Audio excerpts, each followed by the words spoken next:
It all began with a rather inconvenient truth: lice.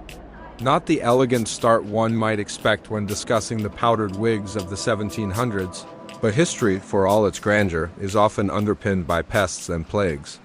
In a century marred by syphilis, scabs, and social scrambling, wigs were more than mere fashion. They were armor against disease, against baldness, and against the creeping dread of appearing common. The 1700s were not a gentle time. Europe was coughing through the aftermath of the 30 Years' War, struggling to balance Enlightenment ideals with centuries of entrenched aristocratic tradition. Among this turmoil, the upper classes grasped at anything that might preserve their delicate distinctions. Clothing, mannerisms, and yes, hair all became signals in a silent, unrelenting war of status. It was not enough to be wealthy. One had to appear wealthy. Hair became a costume and the wig its central piece. But before the wig reached its powdered pinnacle, it had a quieter origin. In the late 16th and early 17th centuries, syphilis swept through Europe with the force of a biblical plague. Among its many cruel symptoms was hair loss, particularly the eyebrows and scalp. Men and women of high society, desperate to maintain appearances, began donning artificial hair. These early wigs were practical, not ornamental. Yet, in their utility, a new aesthetic was born. Enter King Louis XIII of France. Afflicted by premature balding, some say due to syphilis, others merely by genetics, Louis adopted the wig to conceal his thinning hair. When a monarch changes his style, so too do his courtiers. By the mid-1600s, wigs were de rigueur among French nobility. Louis XIV, the Sun King himself, would go on to immortalize the trend. His voluminous wigs were practically thrones in themselves, curled, powdered, and towering. They radiated authority, artifice, and absolute power. As French influence spread across Europe, so too did the fashion. In England, Charles II brought the French style back from his exile. The Restoration Court glimmered with wigs of every variety: short bobbed perukes, long flowing manis, and the ever-rising tides of powdered coiffure. What began as camouflage for syphilitic shame became a badge of honor. But why powder? The answer is partly aesthetic and partly aromatic. The wigs of the time were often made from horsehair, goat hair, or even human hair sources, which, as one might imagine, did not smell particularly pleasant. The powder, usually made from finely ground starch, was often scented with lavender or orange to mask the odor. The white hue became fashionable, echoing the powdered faces of the elite. Soon, white wigs became synonymous with dignity, authority, and high office. To wear a wig was to participate in a ritual. The process of donning one was complex. First, the natural hair had to be flattened, often with pomade or oil, and tied up in a tight cap. Then the wig was secured, pinned, tied, or even sewn. Finally, the powder would be applied with a special bellows or puff, coating the wig in a fine white dust. It was not a practice for the impatient. There were categories of wigs, each with its own name and social connotation. The periwig, from which the word wig is derived, was often long and curly, favored by judges and barristers. The campaign wig was a simpler, more travel-friendly version. Bag wigs had the back hair tied into a silk bag, while the bob wig was shorter and more practical. One did not simply wear a wig, one curated an identity through it. Judges in Britain still wear wigs today, albeit ceremonial ones, a curious echo of a long-dead fashion. These relics endure because the wig became more than a trend. It was an institution. In the 1700s, the legal profession adopted wigs to signify gravitas and continuity. To wear a wig in court was to evoke the weight of precedent, the gravity of justice. Wigs also served a deeply personal function. They allowed one to transcend biology. In a world where cleanliness was rare and disease rampant, wigs offered control. They could be cleaned, styled, replace something real hair could not always be. They offered the illusion of perfection, a facade behind which one could hide. The cost, however, was steep. A good wig could run a small fortune. Some were made of human hair collected from peasants or imported from distant lands. Wig makers, or perruquiers, became craftsmen of the highest order, with apprenticeships, guilds, and secrets of the trade. An elite perruquier might serve royalty, crafting wigs that were veritable sculptures. Wearing a wig was not merely about fashion. It was about control over image, over perception, over the unruly nature of the human body. It was a mask that became a mandate, a necessity that grew into obsession. To be seen without a wig in polite society was a kind of nudity. Men and women alike felt exposed without the reassuring presence of their powdered crown. By the 1700s, the wig had reached its zenith. The courts of Europe, the drawing rooms of London, and the salons of Paris shimmered with powdered elegance. Beneath it all was a desire raw, urgent, and deeply human to matter, to ascend, to belong. In this powdered theater, every strand mattered. And so the wig reigned not just on heads, but in hearts, in laws, in the very shape of society. In the narrow alleyways of 18th century Paris, the scent of flower, lavender, and warm oil hung in the air. It was not the smell of bakeries or perfumers, but of the perruquiers' wig makers.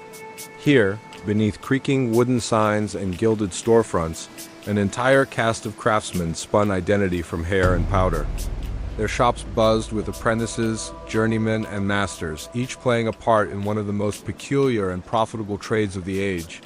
To be a wig maker in the 1700s was to hold a position of delicate prestige. These artisans occupied a curious social limbo, neither aristocrat nor commoner, yet with access to both. A nobleman might own 50 wigs, each for a different hour of the day, and he would entrust their creation to a single perruquier. This craftsman knew his client's face better than any painter, his scalp more intimately than any doctor. He was a confidant, a stylist, a silent co-architect of vanity. Apprenticeships began. Young boys of 12 or 13 would enter a shop and spend years sweeping floors, grinding powder, boiling horsehair. In time, they learned the secrets: how to measure a brow, how to curl a strand without scorching it, how to match the precise hue of ash white favored by court dandies. By their 20s, if diligent, they could ascend to journeymen, traveling across cities with boxes of hair and powder, serving clients from their temporary benches in parlors and drawing rooms. The most prestigious perruquiers were often attached to noble households. They lived in servants' quarters but wielded surprising influence. A misplaced curl or an underpowdered sideburn could spell embarrassment at court, a social catastrophe from which one might never recover. In this world, the perruquier was not merely a servant, but a guardian of dignity. Guilds governed their trade, enforcing quality, pricing, and hierarchy with near religious fervor. The Parisian Guild of Master Wig Makers was a formidable institution, its charter approved by the Crown. Only those with proper licenses could sell wigs or advertise their services. Infractions were punished with fines, public censure, or expulsion. For all its frippery, the world of wigs was fiercely regulated. The materials themselves were a global affair. Human hair was imported from as far as Italy, where peasant girls sold their braids for a few sous. Horse and yak hair came from Russia and China. Even sailors partook in the trade, returning from distant ports with sacks of tangled treasure. Once in the shop, the hair was boiled, sorted, dyed, and curled. The best wigs could take a month to make. Fashion changed swiftly. One year, the cascade of curls might flow past the shoulder. The next, it would rise to an absurd height, padded with wool and adorned with ribbons. Perruquiers had to stay ahead of these winds. To succeed, they became part tailor, part soothsayer.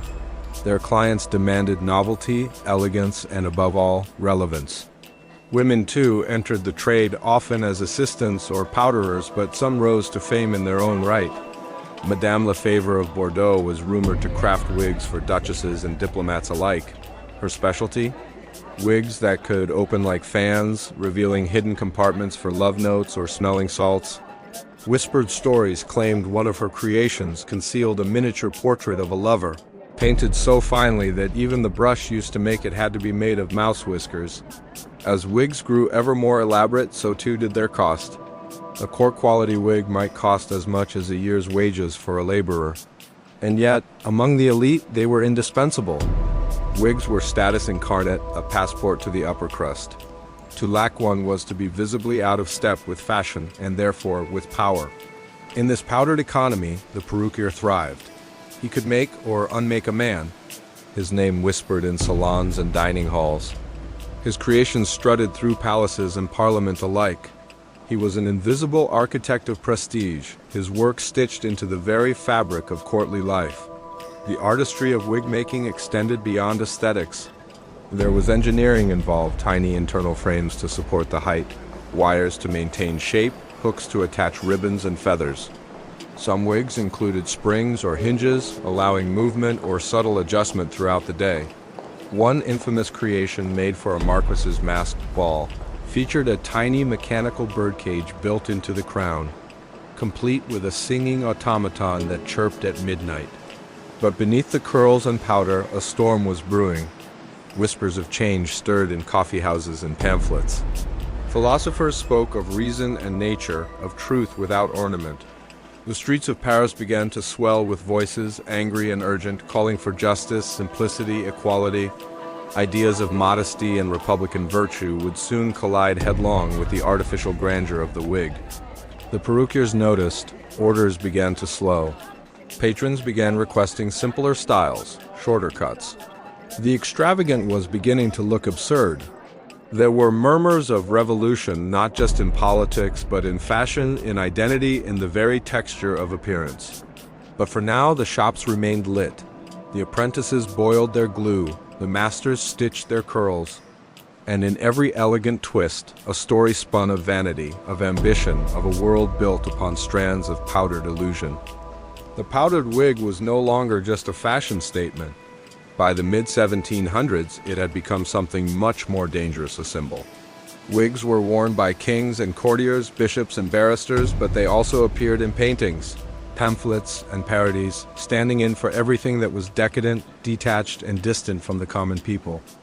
Powdered hair, once a sign of cultivated elegance, had become a lightning rod for resentment. In Versailles, the curls still rose like frosting. Nobles strutted through marble halls in white plumes of vanity, their wigs taller than their tempers.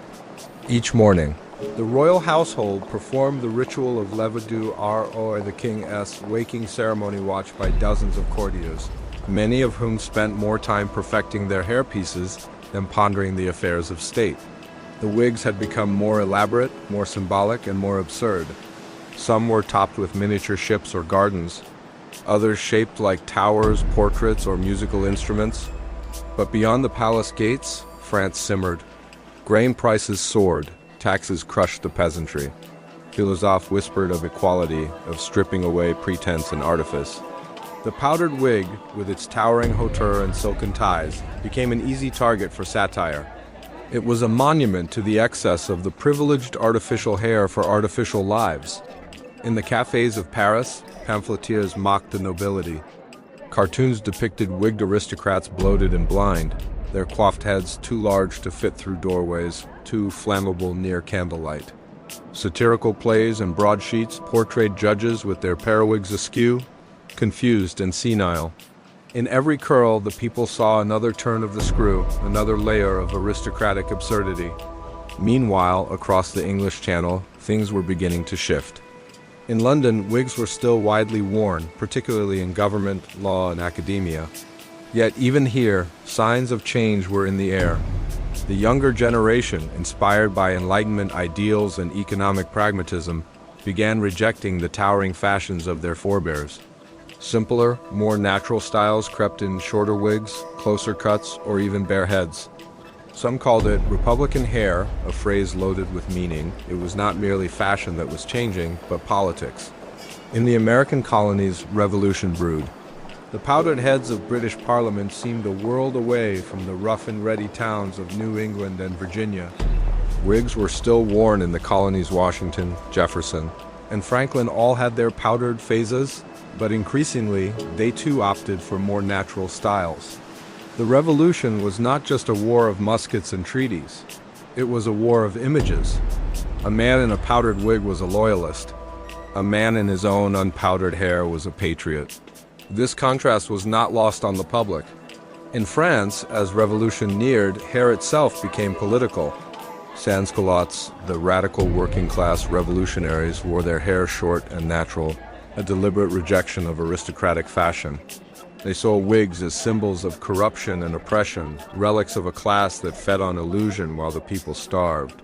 Some radicals even took to pulling wigs off the heads of nobles in the street of violent unmasking of status. The tension was not only between classes but within them. Many nobles and professionals began quietly abandoning their wigs, sensing the wanes of change. Doctors, who had once worn them as part of their uniform, began to appear bareheaded. Writers, philosophers, merchants, many shed the powder in favor of practicality. A new aesthetic was emerging, one of virtue, humility, and natural man. But not all clung to simplicity. In the final years before the French Revolution, the heights of wig fashion reached their most extravagant peak. In what seemed a defiant last gasp, court ladies sported Pouf's monstrous constructions of hair and padding, sometimes 2 feet high. These wigs bore entire scenes, tiny figurines reenacting naval battles, pastoral dioramas with lambs and shepherdesses, or symbolic tributes to current events. One famously featured a guillotine. The irony was bitter. While Parisian salons buzzed with talk of Rousseau and republicanism, noblewomen teetered beneath powdered landscapes on their heads. In these same years, a single loaf of bread cost a laborer half his wages. The powder in their hair, once made from simple flour and starch, now drew public scorn. In a nation on the brink of famine, the powdered wig became not only a symbol of waste, but an active insult. And then came 1789. As the Bastille fell and the monarchy trembled, the wigs began to vanish. In the National Assembly, deputies appeared in plain coats and their own unadorned hair. Powdered wigs were mocked as relics of a failed regime. To wear one in revolutionary Paris was to invite suspicion, even danger. The guillotine did not discriminate based on hair, but the crowds certainly noticed. The fall of the wig was sudden and dramatic. One day they adorned the heads of ministers and marquises. The next, they were cast into bonfires alongside portraits of kings and emblems of noble birth. In pamphlets and posters, the removal of a wig symbolized rebirth, the shedding of privilege, the re-emergence of the authentic self. By the early 1790s, the perruquiers, the once proud wig makers, were out of work. Their shops shuttered, their guilds dissolved. Many took up new trades: barbering, millinery, tailoring. Some fled to England or Austria, where powdered formality still lingered. But in revolutionary France, the age of the wig had ended. And yet the residue remained. In courts of law, in the halls of academia, and in the parliaments of Britain, the wig endured no longer as fashion, but as tradition. It had been stripped of its social meaning, reduced to a ceremonial husk. The powder was gone. The extravagance was forgotten, but the form remained. In a world ablaze with change, the wig had been both symbol and shield. It had disguised disease and aging, concealed shame and status, and transformed heads into heraldry. But it could not withstand revolution. Powder, no matter how fine, cannot cover fire.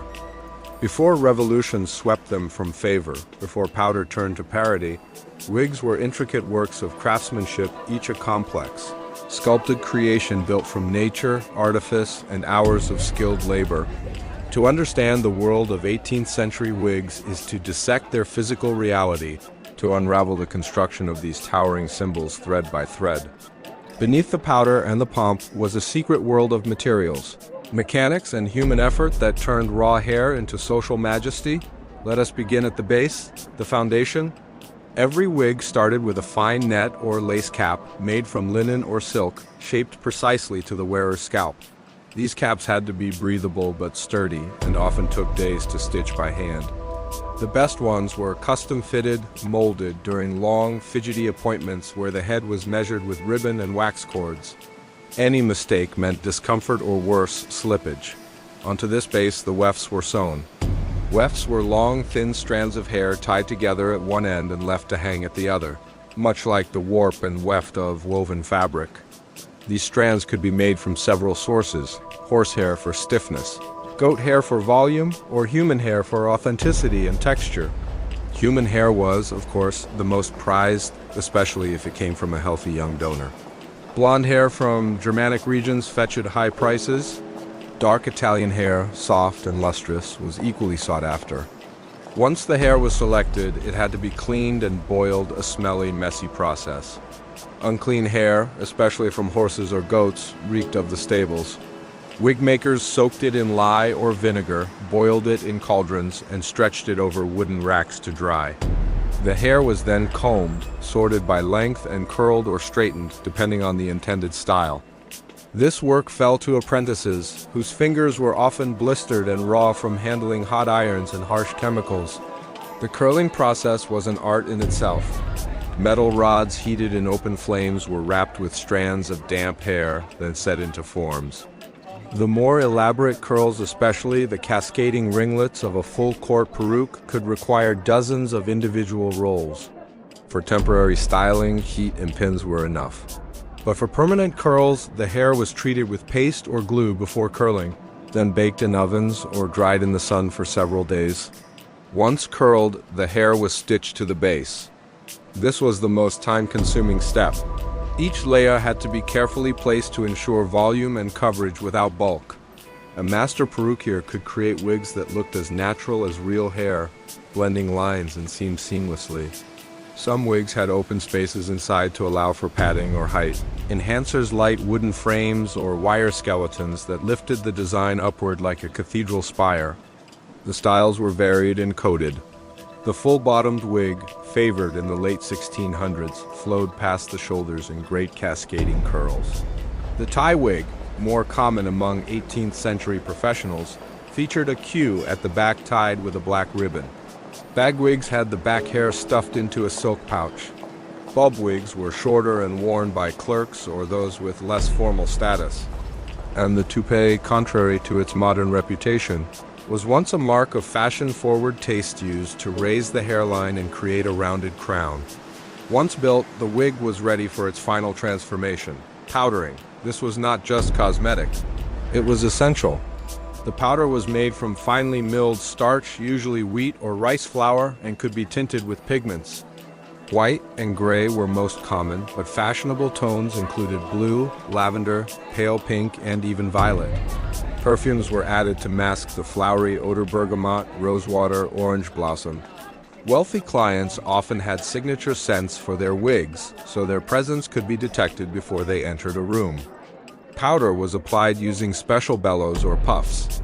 The wearer covered their face with a cone or mask to protect their eyes, and the wig was dusted liberally until it took on the desired snowy hue.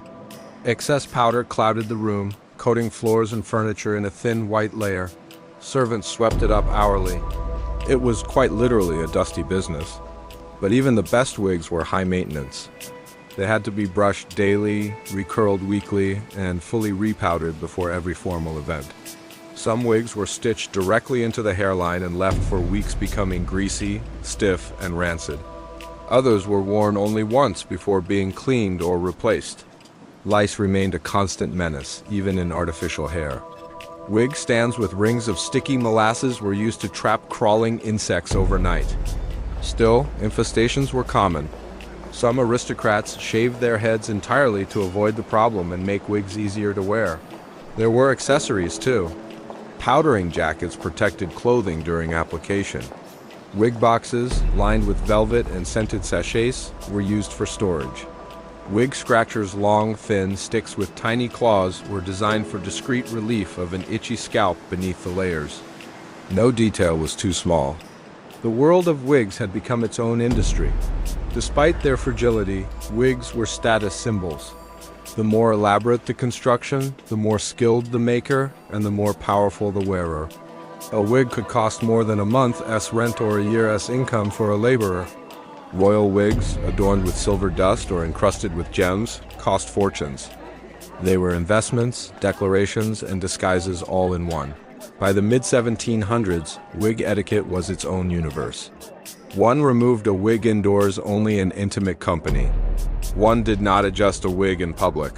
To remove another man's wig, whether in jest or anger, was a profound insult.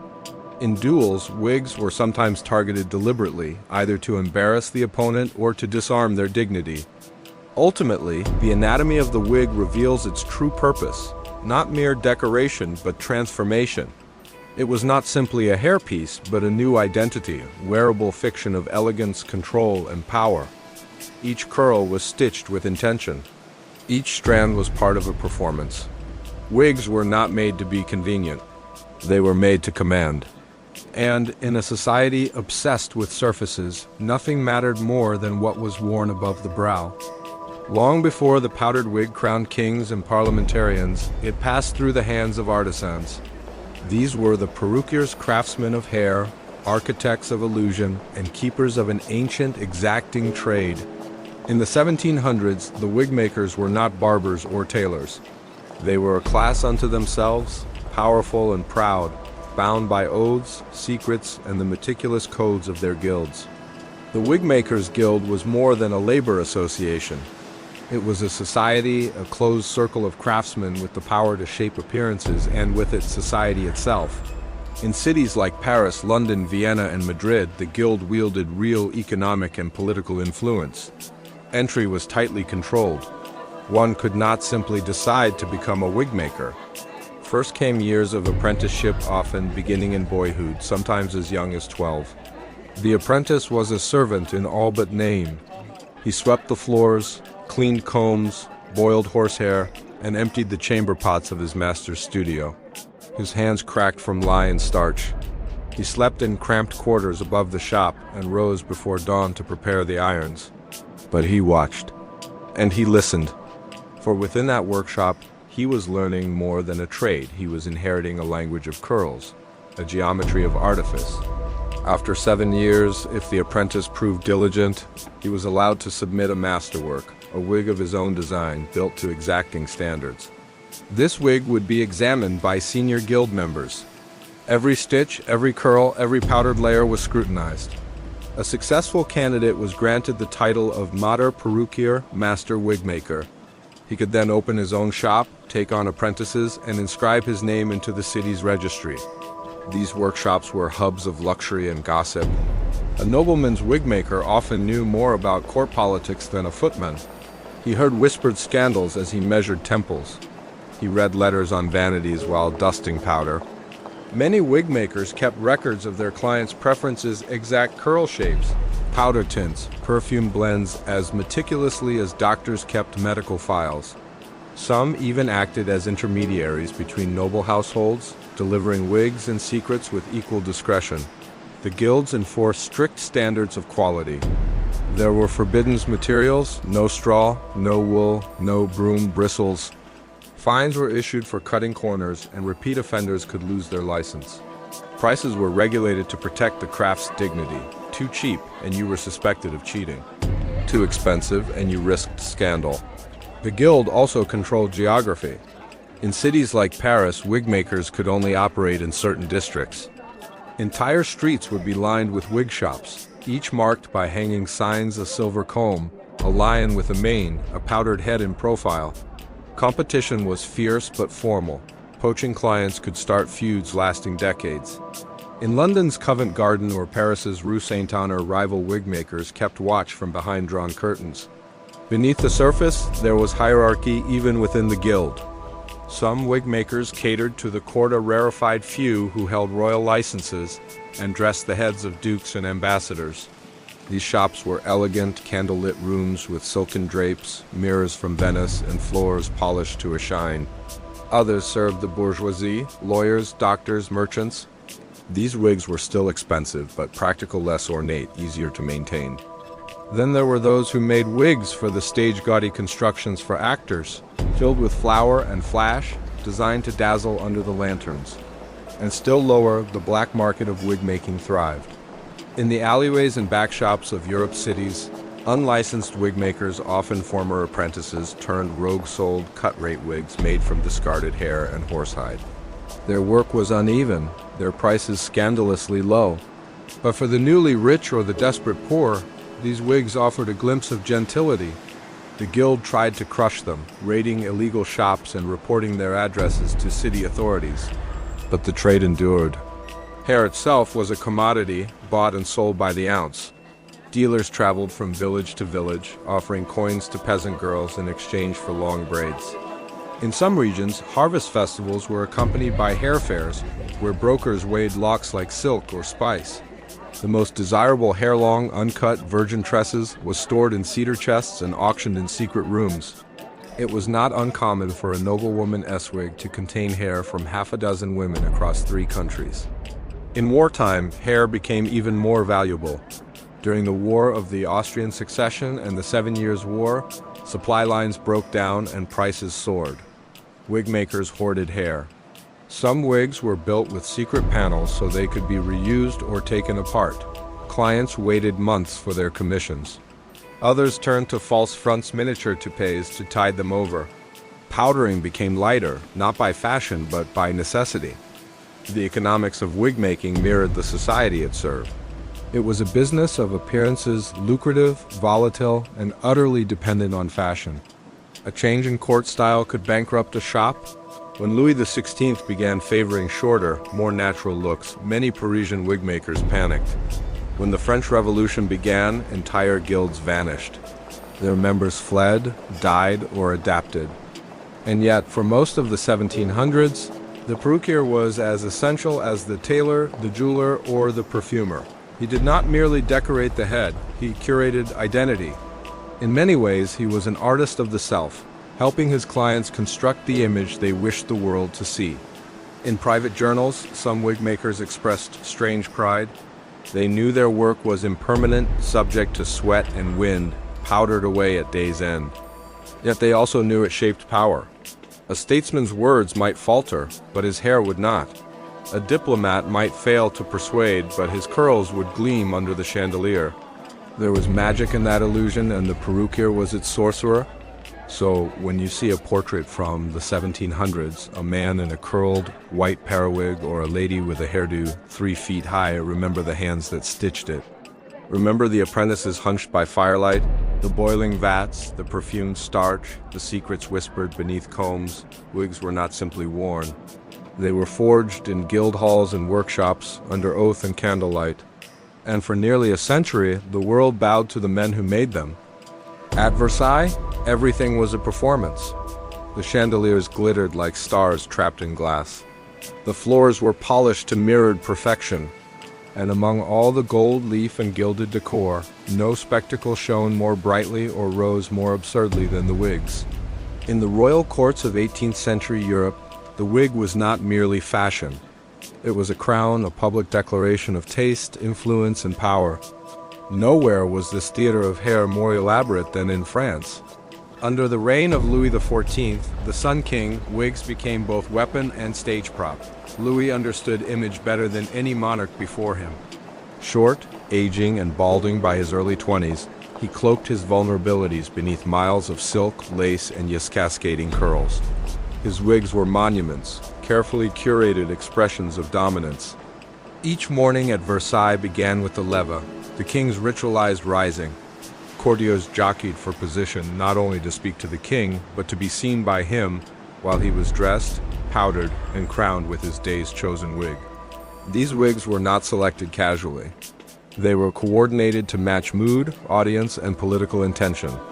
A heavy, long periwig suggested permanence and tradition.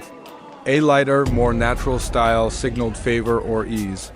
Louis employed an entire team of valets, wig makers, and attendants just to manage his hairpieces. They were cataloged, numbered, maintained with obsessive precision. Some were kept for state occasions, others for leisure or military display. He had wigs for mourning, wigs for festivals, and wigs for solitude. To see the king without one was unthinkable. It would have been like seeing him without skin. His court followed suit. Nobles who sought favor mimicked the king's style, right down to the precise width of the curls. A new wig could announce allegiance, flirtation, or ambition. One might spend an afternoon in the salons discussing a duke's change in parting direction. The court was obsessed, not just with wigs, but with the politics of wigs. As generations passed, the wigs only grew grander. By the mid-1700s, under Louis XV and Louis XVI, they had become absurdly architectural.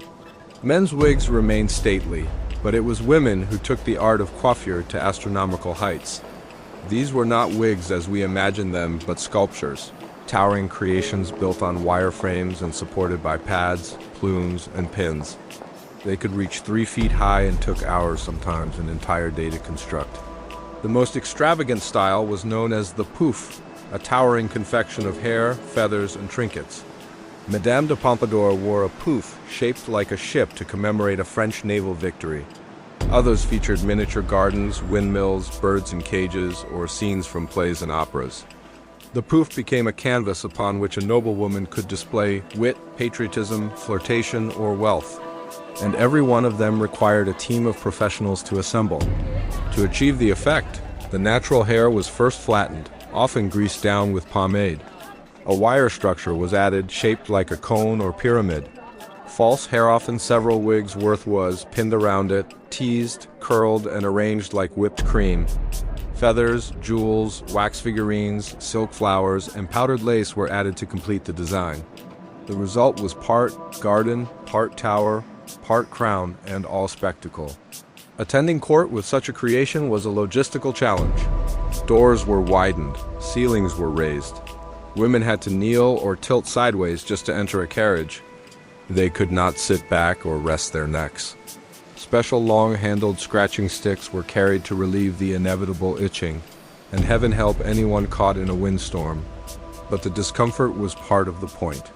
To endure such artifice was to prove one's worthiness, to show that you belonged in the glittering, punishing sphere of Versailles. It was not about ease, it was about elegance. Every ache and pin was a badge of refinement. Wigs also functioned as a class barrier. The cost of a proper court wig could be enormous. A man of minor nobility might bankrupt himself to afford the proper curls and powder for a royal ball. Women sometimes spent the equivalent of a modern year's salary on their hair for a single event. Servants were often required to stand for hours holding feathers or mirrors while their mistresses were assembled. In the court, the line between natural and artificial blurred. It was not simply that people wore wigs. It was that reality itself was reshaped to accommodate them. Entire court routines were built around dressing, displaying, and commenting on wigs. They became conversation starters, political statements, social weapons. To appear with an unfashionable or disheveled wig was worse than being late. It was a kind of moral failing. And there were rules. The color of powder mattered. In mourning, wigs were powdered gray. During periods of peace or celebration, brighter tints were allowed. There were even coded styles, ways of arranging the curls or tying the queue to signal political allegiance or court faction. One might wear a small green ribbon to suggest loyalty to the Dauphin. A certain style of braid might hint at sympathy for the Jansenists or disdain for foreign policy. As the revolution approached, these customs began to curdle. The very extravagance that had made wigs so desirable now made them dangerous. The court was seen as detached, wasteful, decadent. Portraits of Marie Antoinette in towering poufs became subjects of satire and rage. Commoners laughed bitterly at noblemen who couldn't walk in the rain without fear of collapse. The wig, once a mark of supreme dignity, began to look like a costume for fools. And yet, inside Versailles, the wigs persisted. Even as the world beyond the gilded gates darkened, the powder was applied, the curls arranged, the crowns of hair placed carefully upon noble heads. It was theater, yes, but also denial. A hope that, through ritual and artifice, the world could be held still. In that final glittering decade before the storm, the court wig became both armor and epitaph. It shielded its wearer from reality, even as it marked them for destruction. Every curl was a layer of detachment, every plume a symbol of irrelevance. And yet the wigs remained tall, powdered, proud, for in the end they were not just adornments. They were belief systems built of hair and hope. They spoke of a world where appearances could shape truth, where beauty could outweigh hardship, where power could be worn like a mask, and nowhere was that illusion more lovingly maintained or more tragically doomed than in the crowns of the court. Behind every powdered marvel that graced the heads of monarchs and ministers, there stood an artist, not a painter, not a sculptor, but a perruquier, a master of wigs. In the shadows of Versailles and St. James's Palace, beneath the glittering chandeliers and golden cornices, these craftsmen toiled in silence, threading strands of power into shapes that would define a generation. Wigs, for all their flair and drama, were not spontaneous acts of vanity. They were labors of devotion, and their creators were artisans of the highest rank. The 1700s witnessed the elevation of wig making to an art form. It was not enough to simply produce a pile of curls. The perruquier was expected to conjure expression, dignity, wit, and command from dead hair and powdered starch.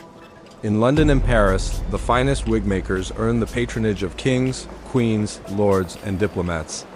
A fashionable noble would no sooner change perruquiers than change tailors or physicians. Loyalty mattered, for one's image rested in the hands of another. The process began with the most basic material, hair. Human hair was prized above all, though the source was often murky. Peasant women were paid to shear their locks, particularly in rural France and Eastern Europe. Entire economies developed around this trade. Locks from young women were considered ideal, strong, fine, and light in color. Hair was sorted by shade and texture, cleaned, boiled, and dried. To increase volume, perruquiers often mixed human hair with horsehair, goat hair, or yak, though only the finest wigs were purely human. Once the hair was gathered, the construction began. The basic kind of skull cap was sewn from fine netting or silk, custom fitted to the client's head. Then came the intricate labor of attaching strands, one lock at a time, each carefully knotted by hand. A full wig could contain tens of thousands of hairs and take weeks to complete. Styles varied by nation, profession, and preference. Some were designed to cascade in layered curls, others to rise into tall powdered towers. Each demanded a different technique, and the perruquier had to master them all. In many cases, wig makers maintained personal molds of their clients' heads. These wooden or plaster replicas allowed them to build and style wigs without requiring constant fittings. A lord might send a courier to Paris with nothing but a head mold, measurements, and a note. Something dignified, appropriate for spring. The perruquier would know what to do. Styling was a further discipline. Once the hair was attached, it had to be curled, shaped, and preserved. The curls were often created with heated irons or wax papers, then set with pomade and powder. Pomades were mixtures of bear fat, beef marrow, or lanolin soft, oily substances that gave wigs their sheen and held them in place. Some perruquiers added scented oils both to mask the animal smell and to appeal to fashion. Lavender, bergamot, and rose were favored among aristocrats. Orange and clove among judges and clergy. Powder was another layer of artistry. Usually made from starch-often rice or wheat flour, it was tinted, perfumed, and puffed onto the wig with elaborate bellows or combs. The perruquier might choose pure white for formality, soft gray for maturity, or subtle blue or pink for flirtation. The powder didn't just beautify it, matted the hair, hardened the structure, and absorbed moisture, ensuring the wig held its shape for hours or even days. In the grand cities of Europe, perruquiers maintained lavish shops, their windows displaying examples of their work like paintings in a gallery. Wigs sat on velvet-covered busts, tagged with names like the Philosopher, the Envoy, the Belle of Lisbon, or the Royal Occasion. Inside, the air smelled of starch, wax, and perfume. Apprentices scurried between rooms, boiling hair, dusting powder, and preparing molds. Journeymen curled strands and shaped frames. Master perruquiers performed fittings, took commissions, and advised clients like stylists and tailors combined. This was a gilded trade bound by tradition and strict apprenticeship. A boy might begin training at age 12, spending years learning how to sort hair, tie knots, and form curls. Only after passing rigorous tests, sometimes judged by a committee of master wig makers, could he earn the right to open his own shop. In France, the Perruquiers Guild held tremendous influence, dictating prices, styles, and materials. They even had their own patron saint, Saint Louis IX, king and crusader, often depicted with flowing golden locks. But the work was not without hazard. The constant exposure to powders and pomades led many wig makers to suffer respiratory illnesses. The hot irons caused burns. The oils and fats attracted vermin and insects.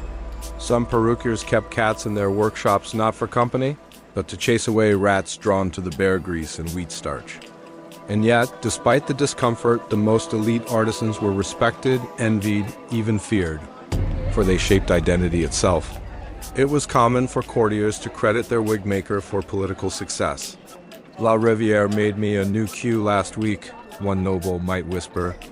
and now I've been invited to dine with the Duchess. Another might mourn a political setback by blaming his perruquier. Too severe a curl. I look like a magistrate. In this way, wig makers held subtle sway over diplomacy and courtship. They were tailors of destiny, hidden behind combs and clouds of powder. For special occasions, coronations, duels, royal marriages, a perruquier might be called upon to create something entirely new, a style no one had seen before. These commissions were competitive and dramatic. Whispers flew through Versailles and Westminster. Monsieur Chevette has designed a new twist for the Comtess's wedding. Or, rumor says Barton's latest invention uses black feathers and crushed diamonds. A successful innovation could define a season. A failure might doom a client to mockery. Wig makers were even employed in espionage. In the courts of Europe, wigs could hide letters, poisons, even small weapons. One anecdote tells of a French spy who smuggled documents out of Austria by sewing them into the lining of his wig. Another tale speaks of a British diplomat who passed notes to a mistress hidden inside the hollowed bun of her poof. Whether fact or legend, these stories reveal how integral the wig and its maker was to the machinery of society. By the late 18th century, with revolution looming, the world of the perruquier was changing. The extravagance that had once made them indispensable now threatened to make them obsolete. Still, in these final decades of powdered glory, their craft reached its zenith. Each curl, each ribbon, each puff of scented powder was a triumph of artistry and ambition. The perruquier did not just style wigs, he styled the age itself. War has a peculiar way of reshaping fashion, not always in grand flourishes, but in the slow erosion of extravagance. And so it was with wigs. As the 18th century thundered forward, the powdered elegance of Europe's aristocracy met the grit of conflict. From muddy battlefields to marble courts, war left its smudged fingerprints on every curl, braid, and ribbon of the era's most elaborate headdresses. The century saw no shortage of turmoil: the War of the Austrian Succession, the 7 Years' War, the American Revolution, the French Revolution, each unfolded with muskets, cannon fire, and the rustling silk of dispatches carried between camps, dispatches often signed by men in wigs. Yet even in the smoke of battle, image mattered. A general's wig was part of his uniform, a symbol of command. To lose one in combat was not just a personal embarrassment, it could be a political scandal. Officers in the British Army, particularly, clung to wig traditions well into the middle of the century. The queue-en arrangement, where the hair or wig was tied into a single long braid down the back, became standard. It was simple, practical by the day's standards, and less likely to catch fire or fall off under a bicorn hat. Powdering was still expected for formal review, but in the mud and sweat of campaign, many officers simply wore their wigs unpowdered, darkened with pomade and tied tightly to the head. The French, with their flair for display, were slower to adapt. Even on campaign, French officers were known to carry multiple wigs, one for battle, one for council, and one for appearances. There are records of generals refusing to appear before their men unless properly powdered. "A commander commands best," one wrote, "when he appears immaculate." Whether those sentiments survived the cannonade is debatable. Lower-ranking soldiers, of course, had no such luxury. Most went without wigs altogether. Their hair was either cut short or tied back in queues using leather straps. In some regiments, powdered hair was still a regulation, especially during ceremonial drills. Barrels of powder followed armies like rations and musket balls. The scent of starch and lavender mingled with gunpowder and blood, a strange perfume of empire. But wigs did not only march with armies, they governed them. In the parliaments and royal courts of Europe, policy was debated and wars declared by men in meticulously curled wigs. In Britain, the cabinet met beneath clouds of white powder. In France, ministers wore towering periwigs while allocating funds for cannons and cavalry. Even in the American colonies, where practical hair was favored, the decision to revolt was debated by men in queues and powdered hairdos. In fact, the American Revolution marked a turning point in the cultural life of the wig. While leaders like George Washington and Thomas Jefferson did not wear wigs per se, they did powder and style their natural hair to emulate the dignity of British fashions. The result was a curious hybrid, one foot in the old world, one in the new. Washington's iconic white queue, tied with black ribbon, became a symbol of leadership and restraint, blending aristocratic polish with revolutionary fervor. Interestingly, as wigs began to fade from everyday wear, they endured stubbornly in legal and military spheres. The powdered wig remained the official mark of justice in Britain, even as soldiers in the field abandoned theirs. This division between the symbolic and the practical became more pronounced as war consumed Europe. One could kill a man without a wig, but one could not prosecute him in court without one. Perhaps no conflict shook the foundations of wig culture more than the French Revolution. The very sight of a powdered wig became a mark of danger. As the revolution turned radical, symbols of aristocracy were stripped away, often violently. Men in elaborate wigs were jeered, spat upon, and in some cases, dragged to the guillotine. In those crimson years, hair became political.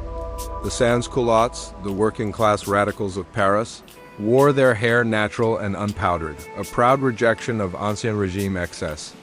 Wig makers, once secure in the patronage of nobility, found themselves targets. Their shops were vandalized, their clientele vanished. Some perruquiers fled, others reinvented themselves as barbers or hat makers. A few tried to offer Republican styles, simpler, unpowdered wigs meant to flatter the citizen ideal. But the age of powdered splendor was ending, and no amount of artistry could halt the tide. Meanwhile, across the Channel, the British watched with wary fascination. Their own aristocracy clung tighter to tradition.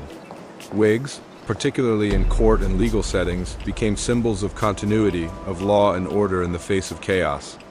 Judges donned their curled periwigs with renewed gravity. Parliamentarians powdered with pride. The British wig became not just a fashion, but a statement of survival, a declaration that their system, unlike France's, would not be overturned by the mob. Even so, the battlefield crept into the drawing room. Simpler styles took hold. The military bob, a short, curled wig with minimal powder, became popular among civilians. It echoed the neat practicality of officers returning from war. The towering bouffants of the pre-revolutionary years began to look foolish, even grotesque. War had exposed them as hollow symbols too tall to wear under a helmet, too delicate to endure the rain. By the close of the century, the role of wigs had been irrevocably altered. They still appeared in courts, in ceremonies, and among the most conservative ranks of society. But their place in daily life was slipping. War had demanded speed, efficiency, mobility, and the wig, for all its symbolism, was heavy, slow, and absurdly flammable.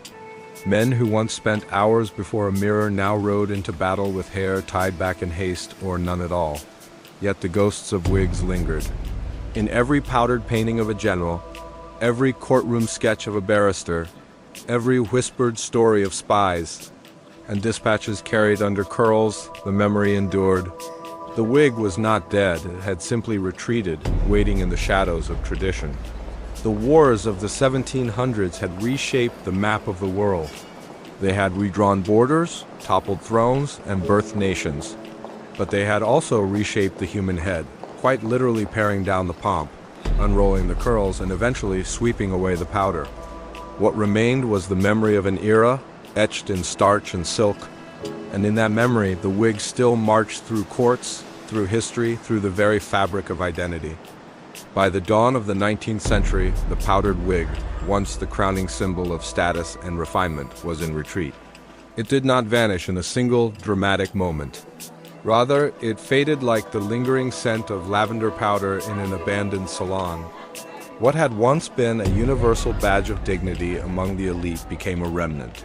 A relic, a whisper of an age that was swiftly collapsing under the weight of revolution, modernity, and war. The guillotine had done more than sever heads, it had severed centuries of tradition. In post-revolutionary France, the sight of a powdered periwig was no longer fashionable, but dangerous. It reeked of monarchy, of privilege, of Marie Antoinette and her perfumed excess. To wear such a thing was to risk arrest or worse, accusation of being an enemy of the people. The revolution demanded simplicity, eagle-eye, not elegance. Napoleon Bonaparte, the man who would rise from the chaos to become emperor of the French, did not wear a wig. He wore his hair short and slicked, with a plain laurel wreath atop his brow. His image was deliberate. He was not a king of bloodline, but of merit. The powdered wig had no place in his empire. And as Napoleon's shadow stretched across Europe, so too did his utilitarian aesthetic. The courts and cabinets of the continent slowly abandoned their powdered plumes. Britain, for all its pride and tradition, felt the shift. After all, the 1700s had been an age of wigs in every sphere of public life law, politics, the military, even the clergy. But by 1800, the world was changing too fast to carry its powdered burdens. The Industrial Revolution was humming to life, its smokestacks rising against the powdered skies. The future wore soot on its collar, not powder in its hair. Fashion, too, had turned against the wig. The new ideal of masculine beauty was no longer the perfumed fop with cascading curls, but the rugged romantic. Think Byron, with his windswept locks and stormy eyes. Think Beethoven, wild-haired at the piano, deaf to tradition and conformity. Hair was now real and powdered, uncontrolled, natural. It spoke of authenticity, not artifice, of emotion, not etiquette. And for women, the change was equally dramatic. The towering poufs of the 1770s, those powdered cathedrals adorned with ships and feathers, were gone. In their place came the Greco-Roman revival, soft curls, natural hair colors, simple updos. Influenced by the Enlightenment and neoclassical art, women now aspired to resemble statues, not queens. The powder brush was cast aside. The wig stand, once a fixture in every lady's dressing room, gathered dust. But it was not just aesthetics that undid the powdered wig, it was economics. Maintaining a wig was costly. Powdered wigs required constant attention, brushing, powdering, restyling, replacing. With the rise of industrial labor and the decline of aristocratic wealth, many simply could not afford the upkeep. The burgeoning middle class preferred efficiency to extravagance. A well-trimmed head of natural hair became a sign of respectability and industriousness. Even wig makers, once revered as artisans, felt the shift, their ranks thinned. Apprenticeships vanished. Some adapted, becoming barbers or hairdressers. Others resisted, offering wigs to dwindling markets. Judges, bishops, elderly nobles too stubborn or too proud to accept the changing times. A few turned their skills toward the theater, where powdered wigs remained a necessary costume for portraying the past. In some places, the powdered wig lingered out of sheer institutional inertia. In Britain's legal system, judges and barristers continued to wear them as symbols of impartiality and tradition. The wigs were now purely ceremonial, frozen in amber. To remove them would be to disturb the visual grammar of justice. And so, they endured not because they were necessary, but because they were expected. Indeed, by the early 1800s, the wig had become more symbol than substance. It was no longer fashionable, no longer political, it was historical. It spoke of another age, another worldview. To wear one was to consciously adopt the mantle of the past. Some mocked this. Satirical cartoons of the time depicted old lords tottering around in oversized wigs, looking absurd beside their clean-shaven grandsons. The age of elegance had become the age of anachronism. The powdered wig, once the peak of fashion, was now the butt of the joke, yet there was nostalgia too. As the 19th century progressed and the pace of change accelerated, some looked back at the powdered era with longing. It had, after all, been an age of ritual, of ceremony, of visible hierarchy. In a world growing ever more industrial and impersonal, the elaborate dignity of a powdered wig seemed, to some, a lost art. It was absurd, yes, but it was beautiful. Wigs, after all, had not merely sat atop heads. They had carried ideas of status, of hygiene, of identity. They had transformed men into lords, lawyers into oracles, commoners into kings. And now they were vanishing strand by strand. The powdered throne had fallen not with a shout, but with a sigh. No proclamation had ended the era. No single event had slain the fashion. It had simply grown heavy, inconvenient, out of step. The world no longer had time for powder puffs and pomade. It was building railways and counting factories. It was reading novels about poverty and revolution. It was voting tentatively toward democracy. And so the wig was laid to rest. Not in a grave, but in the quiet corners of memory, in portraits and paintings, in the musty halls of courtrooms and the velvet boxes of museum collections. Its legacy lingered not on heads but in metaphors.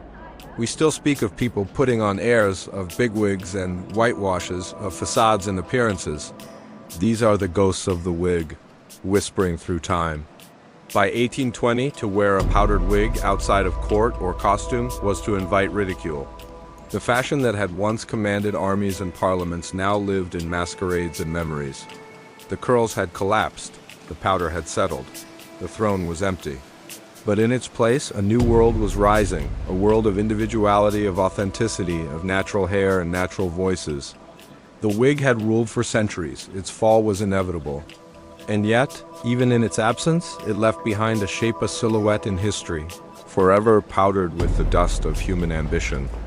As the powdered wigs fell from grace, it was not kings or courtiers who felt the sting most keenly, it was the artisans. The wig makers, once lauded as sculptors of social identity, now found themselves curating the remnants of a fashion that no longer ruled. Their shops, once alive with the scent of pomade and lavender powder, grew quiet. Their fingers, once busy curling, weaving, stitching hair into lofty monuments, now trembled with uncertainty. These were the perruquiers, the craftsmen behind the powdered majesty of the previous century. They were not mere barbers nor idle tailors of hair. A master perruquier could distinguish a nobleman's status by the angle of a curl or the breadth of a bob. They worked with goat hair, horse hair, and human hair, spinning raw material into a language of class and ambition. Their skills were generational. Their secrets passed from master to apprentice, formed a lineage as proud as any knightly order, and now they were being erased. The transformation came gradually at first, order slowed. The finest patrons, once eager for new styles, ramilies, bags, full-bottomed and bobbed, began asking for trims instead of wigs. Aristocrats still loyal to the old fashions began to die out, and their sons preferred their own hair, unadorned and unpowdered. The perruquiers responded with defiance. They created new styles, new constructions, lighter wigs, subtler shapes, but the appetite was gone. Revolution, war, and industrialization had redefined what it meant to be modern. The 18th century ideal of dignity and artifice perfected by perruquiers was giving way to the 19th century pursuit of authenticity. People wanted to appear natural, even if nature was flawed. A messy curl, a receding hairline, even the gray of age, these were now embraced as honest signs of character. There was no role left for the wig maker in such a world. Some adapted. A few turned their skills to theatrical work, finding new life on the stage where powdered wigs were still necessary for historical dramas. There, their art was preserved, but only as mimicry of the past. Others converted their shops into barber shops or perfumeries. They sold shaving soaps and oils. But it was a demotion from artisan to tradesman, from necessity to luxury. There were stories of proud old perruquiers who refused to surrender. In the quiet back streets of Paris, London, or Vienna, some continued to craft their wigs in near secrecy. They whispered to their apprentices of a time when men would bow to the head that bore the tallest wig. They displayed their wares behind velvet curtains, hoping that fashion might swing round again as it often does. But it did not. In 1795, the British government struck what many considered the final blow, a tax on hair powder. What had once been an aristocratic staple now became a fiscal burden. The powder tax, enacted by Prime Minister William Pitt the Younger, required individuals to pay an annual fee to wear powdered wigs. It was a clever move aimed at raising revenue, but it also made powdered wigs a public declaration of wealth and extravagance. What had once elevated the elite now marked them as relics or targets. After the tax, wig use plummeted. The working classes had long since abandoned the fashion. Now even the gentry hesitated. The law may as well have declared, to wear a powdered wig is to admit you belong to another age. By the early 1800s, only a few stalwarts remained. Lawyers, judges, bishops' men whose professions were wrapped in ritual clung to their wigs like priests to relics. For wig makers, the world had turned upside down. They had once shaped the appearance of kings. Now they patched wigs for courtroom traditions or stitched hairpieces for actors and aging dandies. The golden era had passed, and they were left to sweep up the fallen curls. Some records survive ledgers and journals of wig makers who tried to document their decline. One such diary, written by a London perruquier in 1802, describes his sorrow at losing his last aristocratic client. "His lordship," he wrote, "has elected henceforth to wear his own hair, unpowdered and cut short. He bids me keep his peruke as a memento of past glories, though it grieves me more than he knows." The peruke remained in the shop window for years, yellowing in the sunlight. Others turned to nostalgia. In Paris, a handful of wig makers opened salons that specialized in historical fashion. They catered to eccentrics, artists, and aging nobles who wished to remember their youth in powdered style. These salons became curious anachronisms, their interiors preserved like wax museums. Guests would sip spiced wine and don wigs styled after the days of Louis XV, recounting stories from court and masquerade balls as if they were ghosts. One cannot help but admire the pride of these men and women. They were not just merchants, they were dreamsmiths. They had shaped the visible world of status and ceremony. Now, the world wanted speed, not spectacle. It wanted clarity, not costume. The perruquiers were exiled, not by edict, but by evolution. And yet, their legacy lived on, in the vocabulary of fashion, in the slow ritual of courtrooms and coronations, in language itself, bigwig, powder room, whitewashing. Their influence lingered like powder on velvet, subtle and stubborn. For every age that falls, there are those who mourn it not for its politics or decadence, but for its craft. The powdered wig, for all its absurdity, was a labor of love. It required hours of work, mastery of material, and an understanding of form and function. It was as much sculpture as it was clothing. And behind every grand head of hair stood a quiet artist with scissors, powder puff, and vision. So, when the wigs disappeared, it wasn't only a fashion that was lost. It was a whole world of meaning, symbolism, and human skill. The perruquiers faded not just from society, but from memory. Few remember their names. Fewer still know the complexity of their trade, but look closer at an old painting. Behind every curl, there's a hand you cannot see. As the powdered wig faded from public life and political power, it found a curious second life upon the stage. In opera houses, playhouses, and traveling theaters across Europe, the wig was not scorned as a relic, it was revered as a prop, a symbol of grandeur that allowed actors to summon the ghosts of empires long gone. There, beneath the velvet curtains and flickering candlelight, wigs breathed once more not in salons or courtrooms, but under footlights and applause. For the theater, wigs had always been essential. Even in the heyday of powdered fashion, actors used wigs to transform into kings, courtiers, old men, fops, or fools. Theatrical perruquiers had long maintained their own traditions, distinct from the courtly fashion houses. They constructed wigs meant not for elegance, but for durability, exaggeration, and expression. These were wigs that needed to shout from the back row, that had to survive sweat, stage fights, and encore bows. As real society stripped itself of its powdered finery, the stage embraced it with renewed affection. By the early 1800s, the theater had become a sanctuary for the powdered aesthetic. Plays set in the past demanded authenticity, or at least the illusion of it. And audiences, ever nostalgic for a time they never lived, expected their kings to have curls, their dukes to sport powdered domes, and their ladies to tower in coiffured fantasy. Shakespeare was performed with wigs. So was Molière, Racine, and Sheridan. The romantic drama of the age Goethe's Faust, Schiller's Don Carlos, Victor Hugo's Hernani all relied on visual spectacle to convey weight and distance. To perform a monarch in breeches and bare hair would have been absurd. A wig signaled antiquity, grandeur, and a suspension of time. The audience wanted to be transported, and nothing said yesteryear like a properly dusted periwig. The wig, in this way, became an artifact of theatrical illusion. It signified transformation not only of appearance, but of era. When the actor donned it, he stepped out of the present and into myth. When he removed it, the enchantment broke. And so wig rooms in theaters became sacred spaces filled with aged trunks, curling irons, jars of powder, and racks of dyed hair ready to become Henry VIII, Louis XIV, or some imagined prince of yore.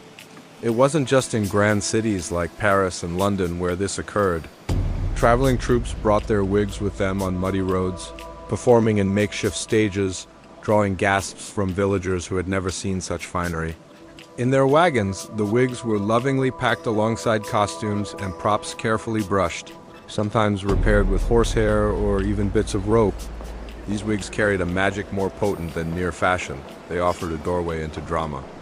The perruquiers who once served nobility now found homes in these theaters. A few transitioned easily.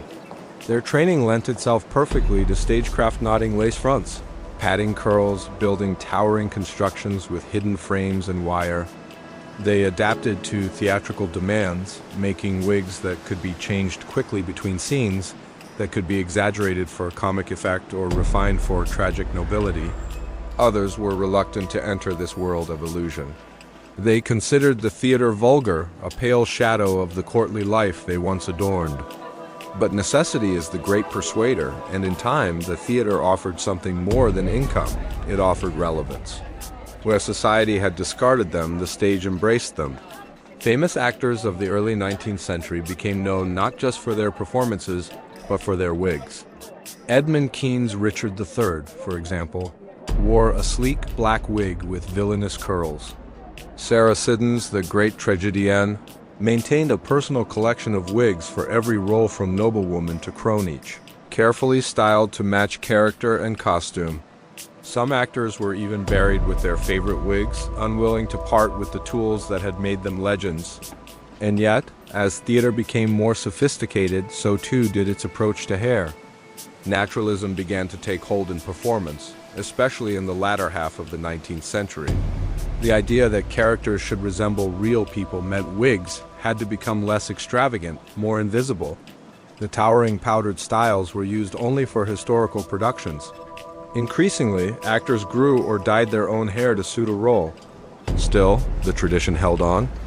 In the grand opera houses La Scala, the Paris Opera, Covent Garden, the powdered wig remained a fixture, especially in productions set in the 17th or 18th centuries. A performance of The Marriage of Figaro or Don Giovanni would be unthinkable without curls and powder. In this rarefied air, the wig was not kitsch, it was canon. Backstage, wig makers worked as silently and expertly as ever. Their world was one of steaming lace, whispering bristles, and practiced hands.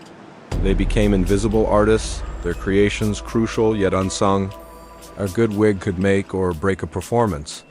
If it slipped or sat awkwardly or looked artificial, it shattered the illusion. But if it gleamed just right in the footlights, it could elevate an entire act to the sublime.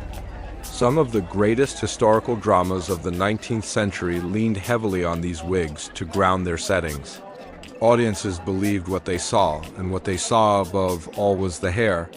In Tolstoy's The Death of Ivan the Terrible or Hugo's Marie Tudor, the powdered wigs did not just accessorize, they commanded attention, wielded history, and carried the emotional weight of whole centuries.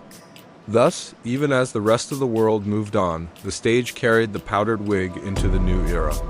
It wore the past like a costume, yes, but with reverence. The wig no longer ruled heads of state, but it ruled hearts in the darkened theater. Perhaps this was its truest calling all along, not to enforce status, but to enchant. Not to divide the commoner from the courtier, but to let us all, for a moment, imagine what it feels like to reign even, if only under the lights, and only until curtain call. In the theater, the powdered wig found its final, enduring audience. And in doing so, it found a form of immortality. As the 19th century marched forward, faster and louder with the clanging of machines and the rising smoke of factories, the powdered wig became more than a memory. It became a metaphor, no longer worn, no longer stitched, no longer powdered or perfumed. It lingered in paintings, portraits, and parodies. Its curls had stiffened into symbols, and its powder had settled into the dust of history. The world had changed. Empires fell and rose again under new names. Republics bloomed, faltered, and reformed. And in this swirl of revolution and reason, of industry and electricity, the old powdered wig stood silent watching, as it always had, from the walls. In aristocratic estates, faded oil paintings still adorned the halls. Men in crimson frock coats, women in silk and lace, all topped with pale, towering wigs. Guests might walk past these portraits and chuckle quietly. Such fashion, they'd scoff. Such absurdity. But in those moments of laughter, the wig still did its work, it reminded. It whispered, it said, "Once I mattered." And in truth, it still did, though no longer on heads, it lived in ideas. The powdered wig became a shorthand for the Ancien Regime, the old order of kings and cardinals, powdered judges, and powdered hypocrisy. Revolutionaries, especially in France, invoked the wig as a symbol of oppression. It wasn't just a fashion to them, it was a mask worn by tyrants. In newspapers and cartoons, caricatures of the 1800s often featured wigs on the heads of the powerful to mock their distance from the people. The powdered curls, once elegant, now looked foolish, disconnected. It was as if all the complexity of class, monarchy, and tradition had been boiled down to a hairstyle and then ridiculed. But satire is only one form of memory. Elsewhere, nostalgia crept in. The Victorians, masters of mourning and memory, began to romanticize the 18th century.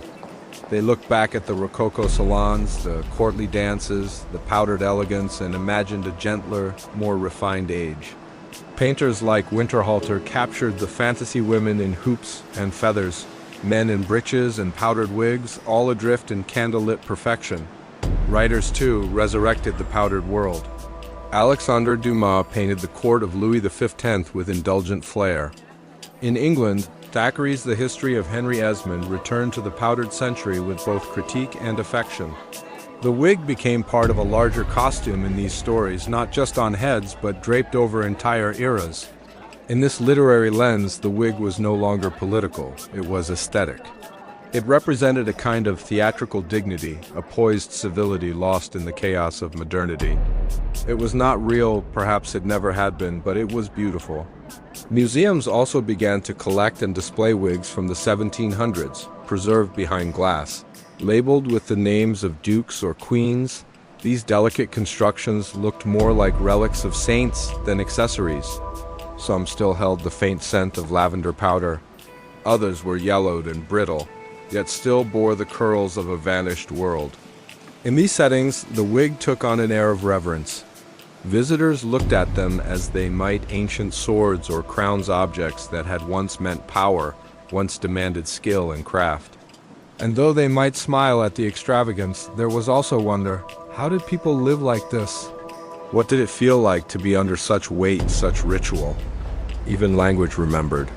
The term bigwig, born in the 1700s as a literal description of the most imposing wigs worn by the powerful, remained in use. But now it described CEOs and executives, important figures of any stripe. The curls were gone, but the connotation stayed. Someone with influence, authority, pomp. Other terms, too, lingered. Powder room, a genteel way to say lavatory, came from the private chambers where wigs were powdered in discretion. Whitewashing, implying a cosmetic cover-up, may have shared roots with the visual impact of wig powder. And the phrase "to let one's hair down" emerged in part from the rigid rituals of wig-wearing, when the end of a formal day meant freedom from the powdered prison. So, even as wigs vanished from fashion, they seeped into culture like dye into cloth. They haunted language, lurked in satire, and shimmered in nostalgia. By the late 1800s, a curious revival began not in high society, but among reenactors and historians. People began to don powdered wigs not for fashion or authority, but for education and performance. At royal events, balls themed after Versailles or Vienna, guests would arrive in costume. The wigs returned, curled and powdered anew, worn now with irony or affection, but worn nonetheless. In 1878, at a grand masquerade in London honoring Queen Victoria's Jubilee, guests dressed as historical figures. Dozens appeared in full 18th century regalia, some portraying actual royals, others imaginary nobles. The wigs were back, rising above the laughter and champagne. And for a night, the illusion lived again. These events multiplied. Costume balls, historical tableaux, and later, early films all drew upon the iconography of the wig. Directors knew the visual impact of a powdered head. In silent films depicting the French Revolution, it was common to see a powdered noble dragged to the guillotine, hair pristine, curls perfect, eyes wide with disbelief. The wig had become drama incarnate. Even into the 20th century, it remained a fixture in certain corners. British judges still wore them, their white curls symbols of continuity in a changing world. The Vatican's Swiss guards preserved certain styles. And in Japan, actors in kabuki adopted powdered wigs of their own, completely unrelated, but spiritually similar in their reverence for artifice and tradition. And so the wig endured not on the street, not in daily life, but in the margins where memory, performance, and ritual met. It lived where people chose not utility, but meaning. Because the truth was this: the powdered wig had never been practical. It had never been convenient, or comfortable, or truly honest. It had always been a dream, a fragile construction of hair, powder, and pride. A dream worn on the head, declaring to the world, "I am not merely myself, I am what you see. I am what you expect." Even stripped of its power, that dream still echoed. Through literature, through art, through language, through the rustle of silk in a costume closet, powdered echoes drifting still. In a world where powdered wigs had vanished from fashion and faded from memory, there remained one peculiar sanctuary where they clung stubbornly to life: the courtroom. Specifically, the British courtroom, where tradition was not a costume but a creed, and change arrived not with trumpets but with careful hesitation. Here, in oak-paneled halls echoing with Latin and precedent, the wig endured not as decoration but as doctrine. The legal wig, unlike its flamboyant ancestors, had shed much of the grandiosity of the Ancien regime. Gone were the soaring curls and elaborate loops. In their place, the modest bench wig, a simple cap of tightly curled white horsehair, unpowdered, reserved, and unmistakably authoritative. Judges, barristers, and even clerks wore them not out of fashion, but out of reverence for continuity. To understand why, one must peel back the centuries. The British legal system thrived on symbolism. Its authority rested not in might, but in ritual. Every robe, every phrase, every piece of regalia was a thread in the great tapestry of justice. The wig, once a mere fashion accessory borrowed from Versailles, had by the 18th century been absorbed into this sacred fabric. By 1720, nearly every judge in England wore a wig as part of their professional uniform. It was seen not as vanity but as a mantle of impartiality. The moment the wig was donned, the individual disappeared. Personal identity was obscured, replaced by the role, the embodiment of law. In a world that revered objectivity, the powdered wig was not absurdity, it was armor. And so, even as wigs fell from favor in society, the legal profession doubled down. When Beau Brummel laughed the wig out of polite London, the judges kept theirs firmly in place. When the industrial age swallowed old-fashioned, the bench remained untouched. When war and revolution shook the world, the court stood still, wigged and unmoved. By the 19th century, the legal wig was standardized. Two main styles dominated: the full-bottomed wig for ceremonial occasions, flowing, dramatic, heavy, and the shorter court wig, tight with curls, practical and composed. Both were symbols of rank, knowledge, and the grave burden of justice. Wearing them was a ritual. The wig was stored in a wooden case, brushed with care, and treated with powders to maintain its luster. A barrister would don it before entering court, adjusting it not for beauty but for symmetry and solemnity. It was never joked about. It was not quaint. It was part of the transformation, like a priest donning vestments or a knight clasping armor. For the public, the sight of a wig signaled gravity. It meant that what transpired in the room was not casual, not negotiable, not merely opinion. It was law, ancient, impartial, enduring. The wig helped separate the personal from the judicial. A judge might be flawed as a man, but as a figure in wig and robe, he became more than himself. He became tradition. Yet the wig was not without critics. As early as the mid-1800s, satirists began to question its purpose. Newspapers printed cartoons of doddering judges with ridiculous curls. Reformers called it outdated, a relic of a classist past.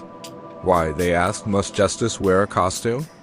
But defenders answered clearly, because justice is a performance and every performance has its costume.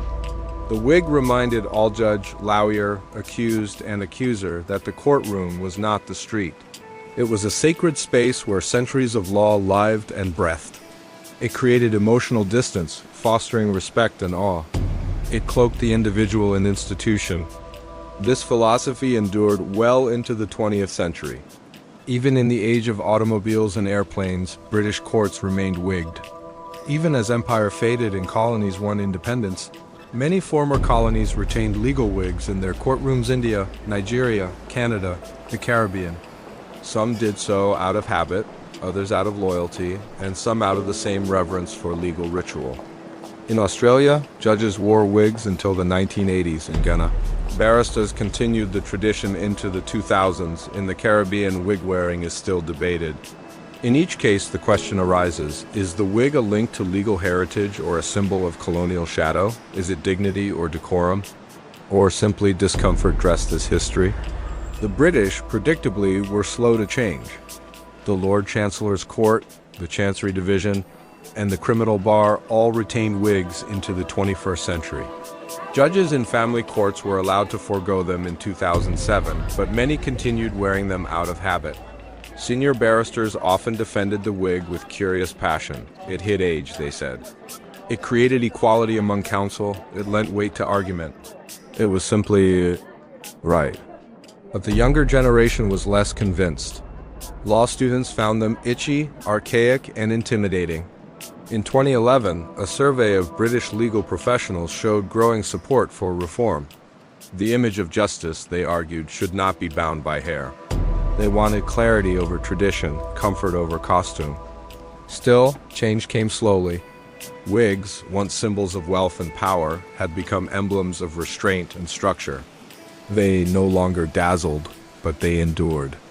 Today, in select courtrooms across the United Kingdom, the sight of a white wig still stirs something ancient. It is a bridge between centuries, a relic that refuses to die. Tourists watch, fascinated. Defendants pause, uncertain. And lawyers, for all their complaints, often confess a strange fondness for it. As one Queen's Counsel put it, "The moment I put it on, I stand straighter, speak slower, think more carefully." Perhaps that is the true magic of the legal wig. Not that it disguises the man or woman beneath, but that it reminds them they are not just themselves. They are the voice of precedent, the echo of Magna Carta, the hand of centuries. And in that solemn ritual, in that final stubborn bastion of powdered tradition, the wig still matters. Not because it is beautiful, not because it is modern, but because it means something.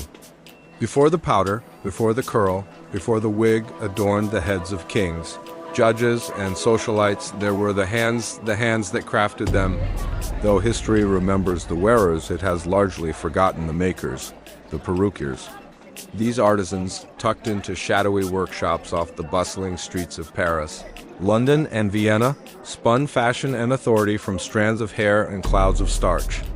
They were the architects of appearance, the unsung engineers of dignity.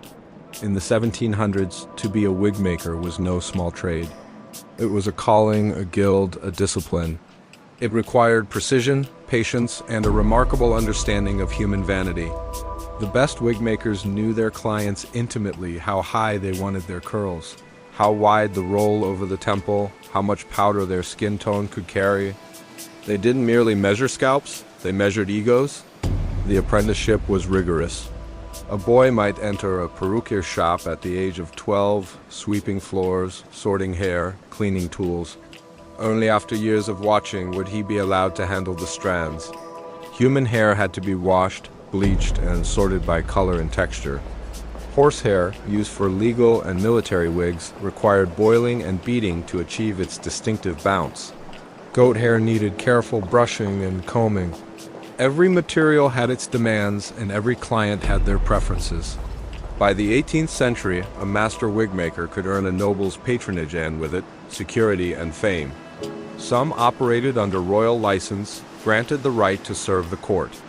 Their shops would be filled with half-finished perukes on wooden heads, rows of powders and perfumes, and racks of ribbons and silk bags. The air hung thick with pomade, beeswax, and crushed lavender. In those places, beauty was manufactured. The process itself was almost alchemical. A base net was woven by hand, shaped precisely to the wearer's skull. Onto it, strands of hair were sewn layer by layer. row by row, each lock curled using heated rods or twisted into paper while damp. Some curls were drop curls, others buckles. The style dictated the technique, and then came the powdering. Wig powder began as simple flour but evolved into a complex concoction. The finest powders were made from starch, ground bone, or chalk, often scented with ambergris, rose petals, or citrus zest. Some were tinted with pigments light blue for the avant-garde, violet for funerals, gray for maturity. Application was its own ceremony, performed with special bellows or puffers, sending clouds of dust into the air. Wig makers were often covered in white by day's end, ghosts of their own creation. A master perruquier was as much a confidant as a craftsman. His shop became a sanctuary where secrets were spoken about affairs, finances, rivalries. To craft a wig for a minister was to overhear the mutterings of the state. To serve a duchess was to glimpse the fragility behind the fan. The best wig makers knew how to keep silence, even as they built facades for others. But the golden age of wig making did not last forever. As fashion shifted in the late 1700s, the demand for elaborate wigs waned. The French Revolution decapitated more than just monarchs, it severed the head from its crown. In the New Republic, powdered wigs were condemned as symbols of privilege and deceit. Wig makers, once seen as artists, were now viewed with suspicion. Their clientele had vanished, or fled, or died. Many perruquiers went bankrupt. Others adapted, turning to simpler hairpieces or moving into cosmetics and perfumery. A few clung stubbornly to the craft, hoping for a return of elegance. In England, the trade survived slightly longer, buoyed by the legal system and conservative fashion. But by 1800, the great wig houses had mostly shuttered. Their tools gathered dust, their techniques faded. Still, the legacy of the perruquiers did not entirely vanish. Some of their methods lived on in the theater. Wig making became essential in opera and stage performance, where actors transformed into kings, demons, or deities.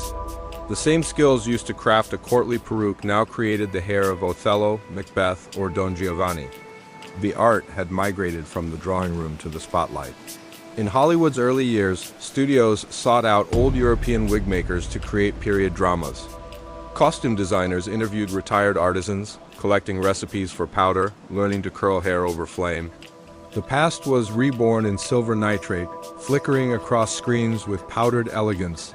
The legacy endured, captured in celluloid. But perhaps the most unexpected descendant of the perruquiers came in the form of modern prosthetic hair. In high-end wig making today used for medical patients, stage actors, or elite clientele, many of the 18th century techniques remain unchanged. Hand-tied strands, natural hair sorting, lace bases, these are not innovations, they are inheritances. Some families, particularly in France and Italy, still trace their roots to wig-making guilds. A few even maintain century-old tools, wooden curlers, iron rods, curling papers, powder jars.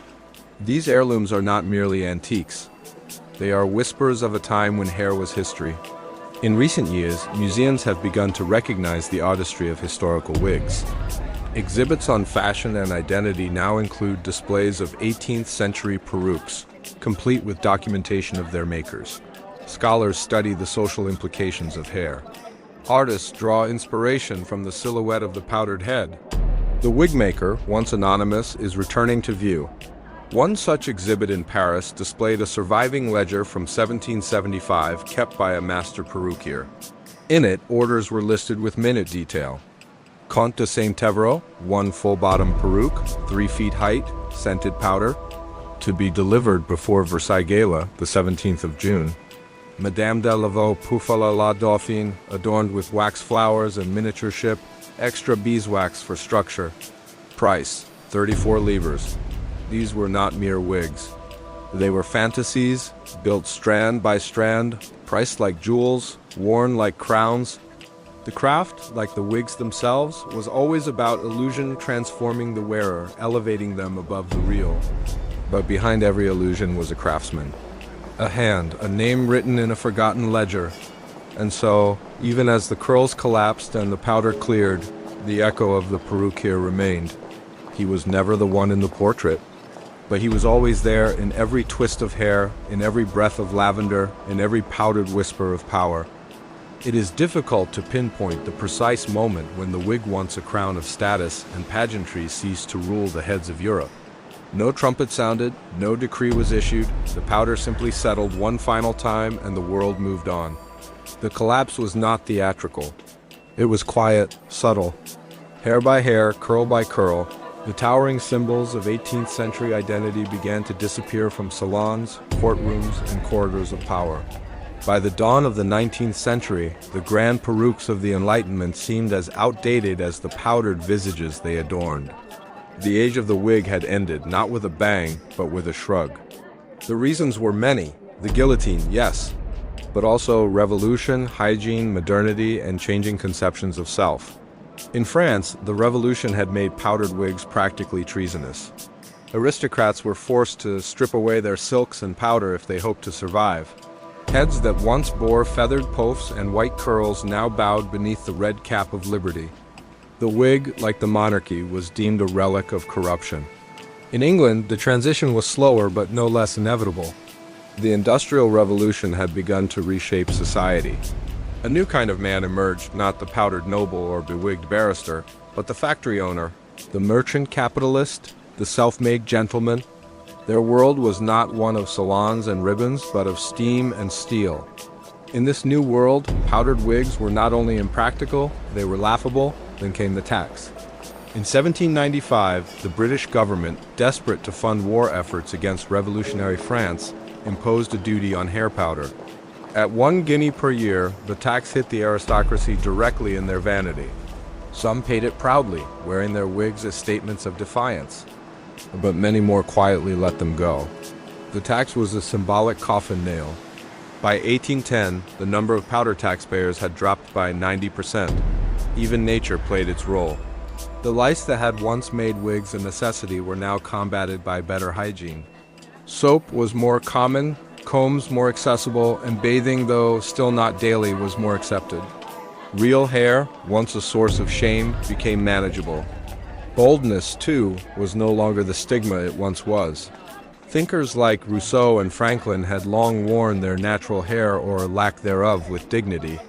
Their example and their influence helped shift opinion. But perhaps most powerful of all was a philosophical change. The Enlightenment, for all its powdered affectations, had birthed a longing for authenticity. The idea that a man should be known for his reason, not his ribbons, for his character, not his curls. The powdered wig, once the mask of civilization, began to look like an affectation and artifice incompatible with the age of individualism. By the time Napoleon crowned himself emperor in 1804, he did so with short, natural hair. His image, replicated across Europe, became a template for modern masculinity. Practical, severe, unpowdered. The world followed. Courts, once glittering with periwigs, now adopted simple styles. Even judges in England began to restrict wig use to official functions, and over time, only a few ceremonial curls remained. Women, too, abandoned the towering coiffures of their grandmothers. The classical revival brought simpler Greco-Roman styles, buns, braids, loose curls. The enormous ships and fruit baskets once balanced atop the heads of duchesses were now absurd relics. Hair became hair again, and yet the wig never truly died. It lingered in corners, in courtrooms, in the theater, on the heads of bishops and barristers, in powdered boxes in museum drawers. It lived on in the traditions that refused to forget it, in the professions that still clung to its ritual weight. In London today, the King's Bench Division still maintains wig etiquette. The judge's wig horsehair, tightly curled, meticulously shaped, is more than costume, it is continuity. A visible line to the past. A reminder that justice is not merely a moment, but a legacy. That the powdered silence of the 18th century still echoes in the chambers of law. In the world of costume, too, the wig is eternal. On stage, it remains a vessel of transformation. Shakespeare's Hamlet dons Danish curls. Mozart arrives in powdered splendor. The actor becomes someone else through a twist of hair and cloud of powder. The illusion survives. And in the realm of identity, wigs have found new purpose. They are no longer symbols of aristocracy or status, but of self-expression, of resilience. For those undergoing chemotherapy, transitioning gender, or simply desiring change, the wig is a means of control in an uncertain world. The 18th century perruquier might be startled by these new applications, but perhaps not entirely surprised. After all, the wig was always about more than fashion. It was about power, about defiance, about becoming something other than what one was born as. In that sense, the powdered wigs of the 1700s still whisper to us. They remind us of a world that believed in masks, a world that wrapped itself in formality and illusion, a world terrified of being seen bare. They also remind us of how quickly symbols fade, that what once defined dignity can become a costume, that every fashion is just a moment, a mirror held up to a particular kind of fear or hope or hunger. Today, in the quiet halls of museums and libraries, you may still find them. Fragile wigs, brittle with age, their curls collapsed into dust. Peer closely and you'll see them for what they are, not relics, but stories. Each strand a line in the biography of a vanished self. Each puff of powder a sigh from a world trying to believe in its own elegance. There is something tragic in their silence, and something beautiful too. Because even in decay, they testify to the human desire to be more, to look the part, to play the role, to matter. Perhaps that is the true legacy of the wig. Not fashion, not farce, but the eternal impulse to dress the soul, to wear one's dreams, to crown the self in hope. The powder may have settled, but the longing never will.